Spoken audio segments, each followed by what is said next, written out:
Pada 1 Oktober 2020 baru-baru ini, SPRM telah pada saya lah telah berjaya membongkar satu sindiket penipuan dan juga sindiket yang terlibat dalam judi online yang ada kaitan dengan Macau Scam.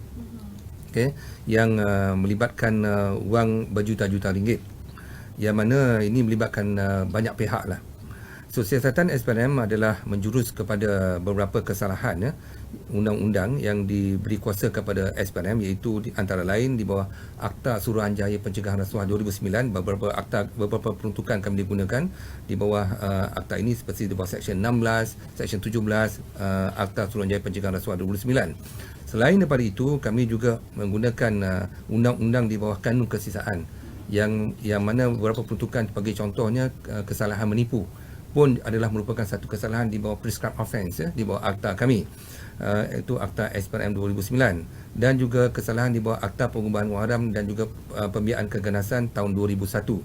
So, menggunakan undang-undang ini, kami secara agresifnya telah membongkar kegiatan ini, yang mana ini kegiatan satu sindiket yang menipu orang ramai. Setakat ini sejumlah 11 orang awam, orang rakyat tempatan dan juga seorang warga Cina telah ditahan oleh SPRM dan dalam siasatan kami sekarang ini, dan masih lagi dijalankan. Dan juga pegawai-pegawai kerajaan daripada satu agensi penguatkuasa selama 8 orang setakat ini telah boleh ditahan dan sedang disiasat kerana mereka ini disyaki terlibat dan juga memberi perlindungan kepada pihak-pihak yang terlibat dalam isu Macau ini. Setakat ini juga kami juga telah menyita wang dalam bank, akaun dan juga tunai. Sebanyak setakat ini 730 akaun telah dibekukan sejumlah 80 juta ringgit.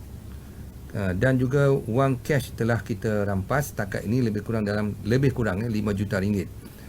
23 buah kenderaan yang mewah, tak ada kenderaan yang kecil-kecil, semua mewah, telah ditahan, yang mana pada kami inilah merupakan hasil atau proceed daripada aktiviti haram yang dimiliki oleh pihak-pihak terlibat dalam penipuan orang ramai ini. Antara kereta-kereta mewah itu ialah Bentley, Mustang, Rolls Royce, Ferrari, Lamborghini, Porsche, GTR dan beberapa motosikal berkuasa besar.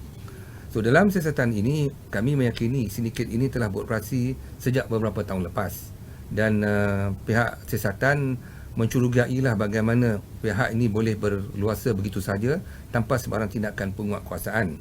So, dalam siasatan ini kami menjuruskan untuk melumpuhkan kegiatan ini dengan membekukan aset-aset dan akaun yang cuba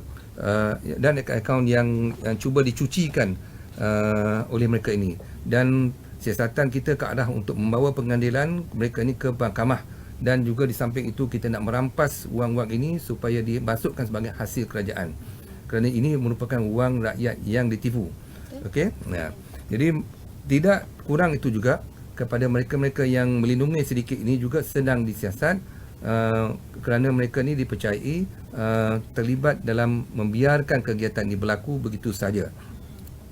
Siasatan ini juga saya boleh umumkan bahawa kita membuat kolaborasi juga dengan satu jabatan, iaitu di bawah Jabatan Operasi Khas di bawah Lembaga Hasil Dalam Negeri, untuk melihat isu-isu teks kalau sekiranya ada, dan mereka juga bersama-sama dengan kami. So, kerja-kerja penyiasatan ini adalah rumit, bukan satu siasatan yang mudah, dan saya harap orang ramai yang betul bersabar kerana kita masih lagi mengesan banyak-banyak aset yang juga yang kita percayai telah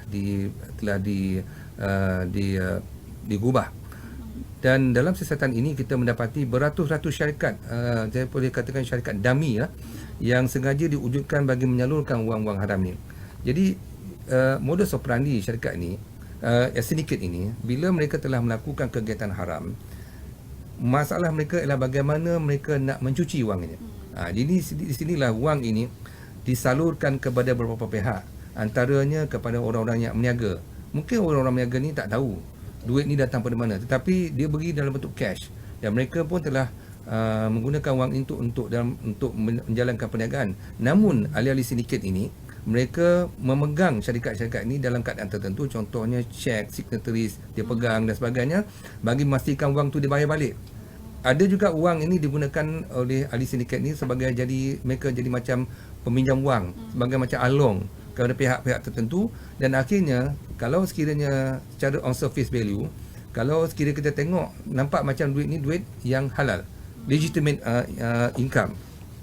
So penipuan ni telah melibatkan ramai rakyat tertipu. Jadi di sini saya nak mengambil kesempatan di sinilah meminta orang ramai. Kali inilah saya nak cakap, sebab banyak kali saya pernah cakap sebelum ni tentang di mana rakyat sering tertipu dengan panggilan-panggilan yang palsu.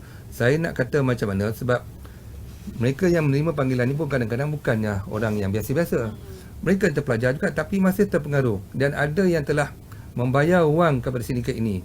Ada yang menerima panggilan telefon kononnya daripada polis, konon daripada lembaga hasil, konon daripada custom, dan ada juga daripada SPRM. Dan mereka percaya panggilan ini adalah panggilan yang benar, dan akhirnya mereka tertipu dan terbayar wang ini.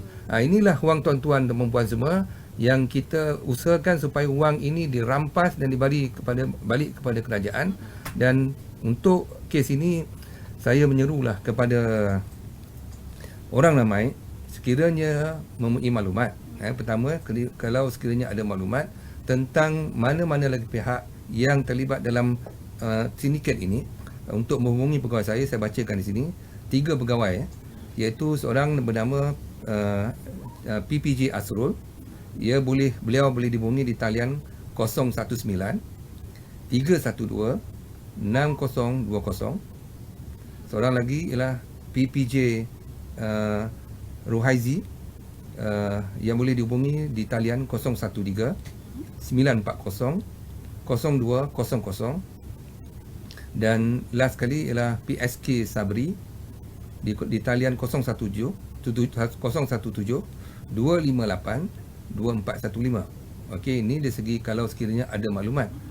Dan juga tidak kurang juga sekiranya mereka yang merasakan diri mereka pernah menerima ataupun terima wang ni daripada mana-mana pihak yang telah ditangkap atau ditahan oleh SPRM ni, untuk menghubungi pegawai kita. Saya bagi jaminan kita akan mengambil mereka sebagai saksi sekiranya mereka sanggup bekerjasama.